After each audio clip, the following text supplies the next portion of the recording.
জামাত শিবির তারা টাকা দিয়ে ভোটার কিনেছে, এই অভিযোগটা এসেছে। ওকে, জামাত কিন্তু তারা কিন্তু সংবাদ সম্মেলন করে বারবার বলেছে যে মানে মিডিয়া কু হচ্ছে, এক শ্রেণীর মিডিয়া আমাদেরকে টার্গেট করে করে করে করে আমাদেরকে পাকড়াও করছে।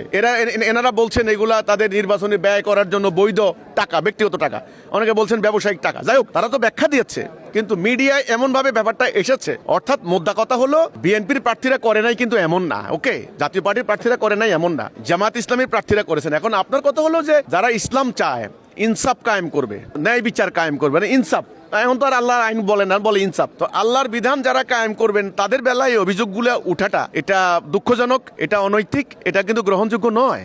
অন্যরা বলতে পারে যে রাষ্ট্র একটা জাগতিক ব্যাপার, আমরা জাগতিক ক্ষমতার জন্য আমরা টাকা ঢালবো, টাকা দিয়ে কিনবো, নমিনেশন কিনবো, ভোটার কিনবো, এটা জাগতিক ব্যাপার। কিন্তু যারা আল্লাহর কথা বলবে, কোরআনের কথা বলবে, ইসলামের কথা বলবে, তারা কিন্তু আল্লাহর কাছে একটা দায়বদ্ধতার ব্যাপার আছে, নীতি নৈতিকতার। এখন সব কাজ যদি আপনারা হেকমতের নামে জায়েজ করে দেন তাহলে তো আর কিছু হলো না, ন্যায় অন্যায় আর ভালো মন্দের ডিফারেন্স থাকলো না। তো জামাত বা অন্য জোট যারা নির্বাচনের টাকা খরচ করেছেন বা ভোটারদেরকে টাকা দিয়ে এনেছেন, এই অভিযোগ তাদের বিরুদ্ধে আসার পরে তারা কিন্তু সেটা অস্বীকার করেছেন। এই হচ্ছে কথাটা। কিন্তু আমি নিরপেক্ষভাবে বলতে চাই, এই প্রক্রিয়া দিয়ে ওরা আসলে ইসলাম কায়েম করতে পারবে না।